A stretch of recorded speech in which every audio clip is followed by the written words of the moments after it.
తెలంగాణ ముఖ్యమంత్రి రేవంత్ రెడ్డి హైదరాబాద్లో నిర్వహించిన క్షత్రియ సేవా సమితి కార్యక్రమంలో పాల్గొన్నారు. ఈ కార్యక్రమంలో భాగంగా ఈయన మాట్లాడుతూ నటుడు ప్రభాస్పై ప్రశంసల వర్షం కురిపించారు. ఈ కార్యక్రమంలో భాగంగా క్షత్రియులు రేవంత్ రెడ్డిని ఘనంగా సన్మానించారు.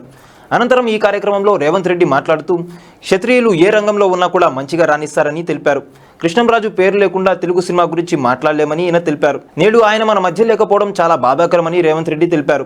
ఇక రామ్ గోపాల్ వర్మ డైరెక్షన్ గురించి కూడా ఆయన మాట్లాడారు. తను నాకు చాలా మంచి మిత్రుడు అని తెలిపారు. ఇక నేడు టాలీవుడ్ బాలీవుడ్ కాకుండా హాలీవుడ్ రేంజ్ లో బాహుబలి సినిమా రాణించిందంటే ప్రభాస్ కారణమని, ప్రభాస్ లేకుంటే బాహుబలి సినిమా లేదని తెలిపారు. ఇలా సినిమాకు ఎంత మంచి పేరు ప్రఖ్యాతులు వచ్చాయంటే ఆ పేరు వెనక ఎంతో కష్టం ఉందని ఈ సందర్భంగా ప్రభాస్ పై సీఎం రేవంత్ రెడ్డి ప్రశంసల వర్షం కురిపించడమే కాకుండా ప్రభాస్ ది హాలీవుడ్ రేంజ్ అని చెప్పడంతో అభిమానులు ఒకసారి సంతోషం వ్యక్తం చేశారు. ఇలా టాలీవుడ్ ఇండస్ట్రీలో హీరోగా తన ప్రయాణం మొదలుపెట్టి నేడు హాలీవుడ్ సినిమాలకు కూడా తలదన్నే స్థాయికి ప్రభాస్ ఎదిగి సినిమాలు చేస్తున్నారు. ఇక ఇటీవల ఈయన కల్కి సినిమా ద్వారా ప్రేక్షకుల ముందుకు వచ్చారు. ఈ సినిమా ద్వారా ఇండస్ట్రీలో ఎంతో మంచి సక్సెస్ అందుకున్నటువంటి ప్రభాస్ తదుపరి వరుస సినిమాలను లైన్ లో పెట్టి షూటింగ్ పనులు బిజీగా ఉన్నారు. ప్రస్తుతం ఈయన మారుతి డైరెక్షన్ లో రాబోతున్న రాజాసాబ్ సినిమా ద్వారా ప్రేక్షకుల ముందుకు రావడానికి సిద్ధమవుతున్నారు. ఈ సినిమాతో పాటు స్పిరిట్, కల్కి 2, ఫౌజీ సినిమాలు కూడా కమిట్ అయ్యారు. చూసారు కదా గైస్, మరిన్ని ఇలాంటి క్రేజీ అప్డేట్స్ కోసం చూస్తున్నామండి మా ఛానల్. మీరు కనుక మొదటిసారిగా మా వీడియోస్ని చూస్తున్నట్టయితే కనుక మా వీడియోస్ని లైక్ చేయండి, షేర్ చేయండి, మా ఛానల్ని సబ్స్క్రైబ్ చేసుకుని పక్కన ఉన్న బెల్ ఐకాన్ కూడా యాక్టివ్ చేసుకోండి. Thank you for watching our videos. Till then okay, then see you, bye by.